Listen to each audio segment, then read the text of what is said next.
नमस्कार, मैं पत्रकार हनुमान पुनिया और आप देख रहे हैं अपनी न्यूज। महर्षि दयानंद सरस्वती गौशाला नाथुश्री कलां के अंदर पिछले 7 दिन से श्री राम कथा का आयोजन किया जा रहा है, जिसमें काकरोड़ी के महाराज दिनेशानंद मुख्य वक्ता के तौर पर जो है वो यहाँ पर पहुंचे हुए हैं। पिछले 7 दिन से कथा का आयोजन किया जा रहा है, तो ऐसे में कथावाचक और उनके अलावा यहाँ पर गाँव की महिला सरपंच और गाँव के अन्य जो लोग हैं वो क्या कुछ कहते हैं, उनसे हम बात करते हैं, पूछते हैं कि किस तरह का ये कार्यक्रम था और 7 दिन से उनको क्या कुछ सीखने को मिला है। आज श्री राम कथा का समापन हो रहा है और आप सबको विदित है कि महर्षि दयानंद सरस्वती गौशाला के पावन प्रांगण में ये भव्य श्री राम कथा का आयोजन हुआ।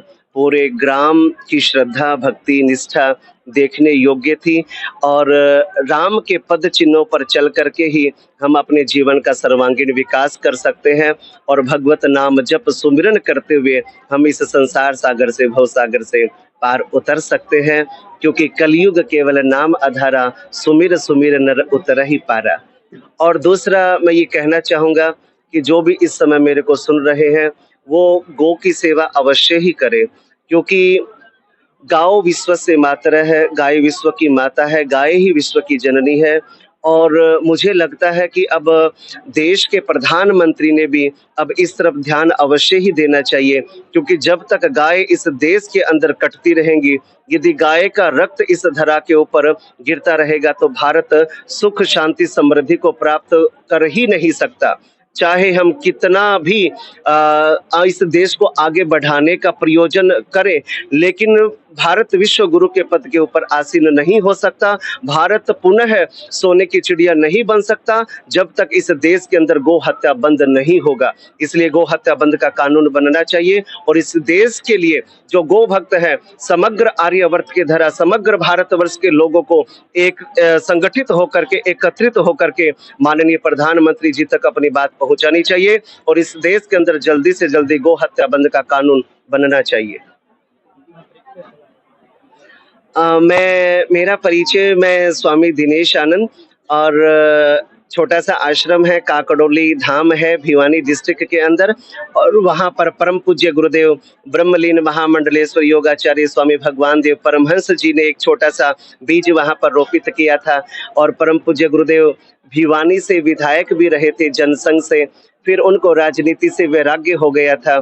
फिर उसके पश्चात वो तपस्या करने के लिए हिमालय में गंगोत्री में 12 वर्षों तक उन्होंने वहां पर दिव्य तप किया। फिर उसके पश्चात परम पूज्य गुरुदेव ने Holland, Poland, Norway, Denmark, Sweden, Luxembourg, Austria, Hungary, Japan, Germany, Italy, रूस, अमेरिका, लंदन, कनाडा और ईरान, इराक, अफगानिस्तान, कोहिरा और अनेक देशों में जाकर के उन्होंने योग और यज्ञ का प्रचार किया। जिस समय योग को कोई जानता नहीं था, ये 72 की सब बातें हैं, उस समय में उन्होंने निःशुल्क योग का प्रचार किया था। फिर उसके पश्चात भारत के कोने कोने में जाकर के उन्होंने योग और यज्ञ की अविरल धारा को प्रवाहित किया था। और सब आज कुछ सीख गए यहाँ से। हम पहले भगवत कथा सुनते थे तो उसमें तो वो कहानियां लिखी थी ना, जैसे लीला थी भगवान की।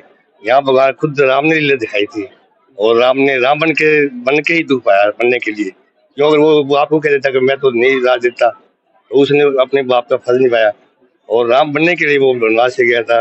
उसको पता भी था भी असली सीता नहीं है, तो भी उसने ये लीला दिखाई, रावण को भी चमत्कार दिखाया। यही है जी, गाँव का सौभाग्य है, गुरु जी हमारे यहाँ आए और इससे अच्छा कार्यक्रम होता है तो गाँव इकट्ठा होता है, माता बहनें इकट्ठी होती है, बहुत कुछ सीखने को मिलता है। और हमारे गांव में होती रहती है कथा, नाथुश्री गांव में होती रहती है कथा, और गौशाला में तो हमारे वैसे कोई न कोई प्रोग्राम होता ही रहता है। पर ये गुरुजी इनकी कथा बहुत अच्छी थी, बहुत कुछ सीखने को मिला और हमारा सौभाग्य गुरुजी हमारे गांव में आए।